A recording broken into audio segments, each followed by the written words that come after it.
3월 14일 목요일 보문주와 함께 매일 성경 묵상을 시작하도록 하겠습니다. 오늘 함께 나눌 말씀은 마가복음 11장 1절에서 11절까지의 말씀입니다. 그들이 예루살렘에 가까이 와서 감난산 벳바게와 베다니에 이르렀을 때 예수께서 제자 중 둘을 보내시어 이르시되 너희는 맞은편 마을로 가라. 그리로 들어가면 곧 아직 아무도 타보지 않은 나귀 새끼가 매어 있는 것을 보리니 풀어 끌고 오라. 만일 누가 너희에게 왜 이렇게 하느냐 묻거든 주가 쓰시겠다 하라. 그리하면 즉시 이리로 보내리라 하시니 제자들이 가서 본즉 나귀 새끼가 문 앞에 거리에 매어 있는지라. 그것을 보니 거기서 있는 사람 중 어떤 이들이 이르되 나귀 새끼를 풀어 무엇을 하려 하느냐 하매 제자들이 예수께서 이르신 대로 말한데 이에 허락하는지라. 나귀 새끼를 예수께로 끌고 와서 자기들의 겉옷을 그 위에 얹어 놓음에 예수께서 타시니 많은 사람들은 자기들의 겉옷을 또 다른 이들은 들에서 벤 나뭇가지를 길에 펴며 앞에서 가고 뒤에서 따르는 자들이 소리 지르되 호산나 찬송하리로다.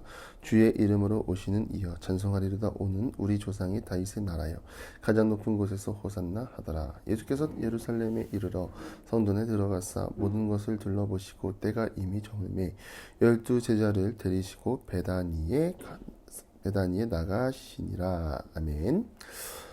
예수님은 이제 공생의 사역을 마치시고 자신의 길을 가십니다. 무리의 환호를 받으며 예루살렘에 입성하십니다.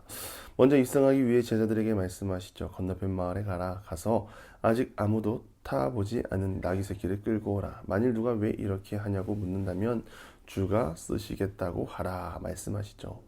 우리가 신앙생활을 하며 계속해서 기억할 것은 하나님 나라는 순종의 역사를 통해 세워집니다. 사람의 열심과 노력도 아니고 순종하는 자를 통하여 하나님이 일하시고 들어쓰십니다. 제자들이 가서 나귀가 있는 것을 보고 풀어서 오려고 할 때 주인이 묻습니다. 나귀 새끼를 풀어서 무엇을 하려고 하십니까? 제자들은 아무렇지 않게 주님이 말씀하신 대로 대답을 합니다. 이에 제자들은 나귀를 예수님 앞으로 끌고 오죠. 여러분 가나의 혼인잔치 기억나십니까?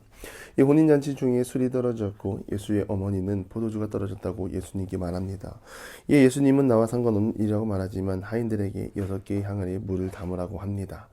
이때 하인들은 순종하죠. 그리고 예수님이 말씀하신 것이 항아리 안에 있는 물을 떠다가 주어라. 하인이 가져다 준 것은 물입니다. 그러나 그것을 먹는 사람은 이처럼 맛있는 포도주를 먹어보지 못했고 대개는 잔치가 끝날 무렵 취한 틈을 타서 상품성이 낮은 포도주를 가져온다고 하는데 이 잔치집은 끝까지 좋은 포도주를 내놓는다고 극찬을 합니다. 이 놀라운 역사에 예수님의 능력이 있습니다. 그런데 놀랍게도 이 역사에 동참한 사람은 하인들 뿐입니다. 다른 사람들은 알지 못합니다. 이 포도주가 어디로부터 왔는지. 하나님의 나라는 바로 이런 것입니다. 순종하는 자는 순종을 통하여 하나님 나라를 경험하며 살아가는 것입니다. 제자들 비록 예수님의 십자가 사건 이후에 십자가의 참 의미를 알았지만 그래도 옆에서 예수님의 사역을 방해하지 않았습니다. 순종을 통하여 예수님은 제자들과 함께 하나님 나라를 세워가고 있습니다. 우리 또한 주님이 보내시면 믿고 가시기 바랍니다.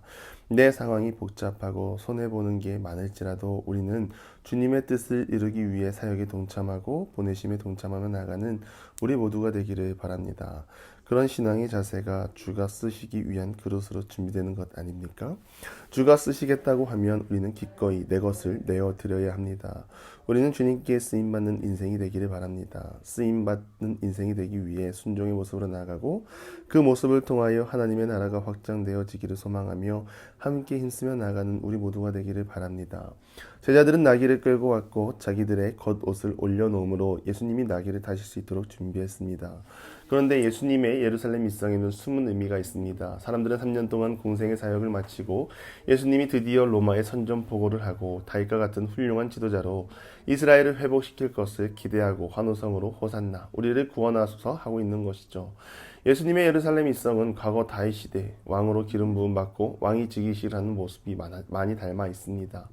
열왕기상에 보면 사람들 앞에서 노새를 타고 왕궁으로 입성하는 다윗의 이미지를 담아내고 있습니다. 사람들은 이러한 모습이 익숙하죠. 스가랴 선지자는 말합니다. 시온에 따라 크게 기뻐할지어다. 예루살렘에 따라 즐거이 부를지어다. 보라 내 왕이 내게 임하시나니 그는 공의로우시며 구원을 베푸시며 겸손하여서 나귀를 타시나니 나귀의 작은 것고 나귀 새끼니라. 예수님은 구약의 예언을 이루기 위함인데 사람들은 예수님이 예루살렘에 입성하여 로마의 통치권을 빼앗아 올 능력의 왕으로 바라보고 있는 상황이죠. 사람들의 기대가 고조된 상태입니다. 이스라엘 백성들의 열망이 제대로 표현되어 있습니다. 오랜 압제에서 해방해주고 가난한 현실의 풍요를 가져다줄 다윗 시대와 동일한 왕, 그의 나라를 기대하며 힘껏 목소리 높여 지지를 보내고 있는 상황이죠. 누가복음에서는 제자들이 예수를 나귀에 태웠고 무리의 외침도 주의 이름으로 오시는 왕이여 라고 명확하게 기록합니다.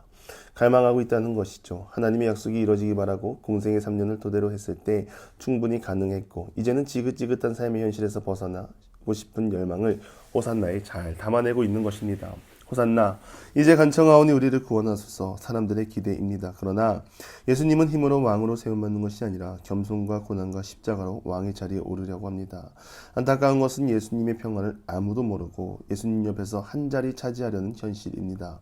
그래서 예수님이 가신 길이 외로운 길이라는 것이죠. 사람은 많이 있지만 다 예수님을 자기 앞으로 끌어당겨서 예수님을 이용하려고 하지 예수님의 마음을 이해하려고 하는 사람은 없습니다. 우리는 어떤 모습입니까?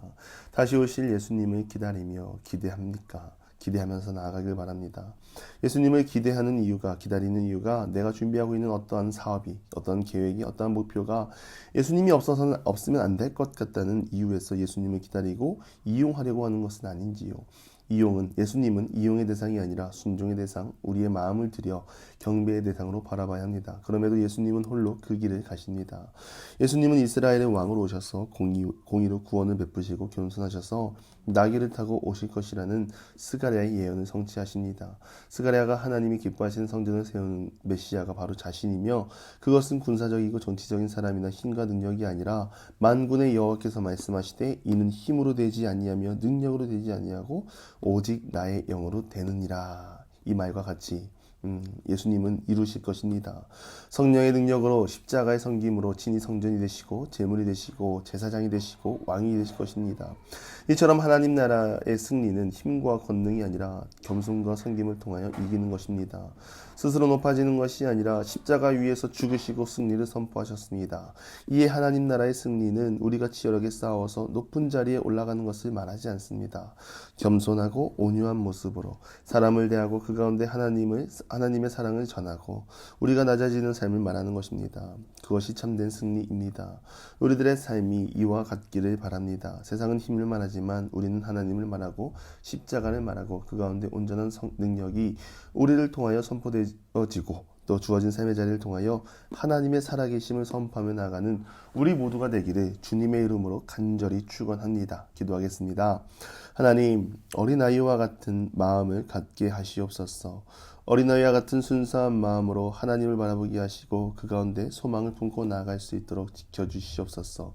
늘 주님을 기대하고 소망하게 하시고 바라는 모든 것이 하나님의 은혜 안에서 누려지는 복이 있게 하시고 삶의 가치를 재물에 두는 것이 아니라 정말 하나님 나라에 두고 살아가는 믿음의 자녀들이 다 될 수 있도록 하나님 인도하여 주시옵소서.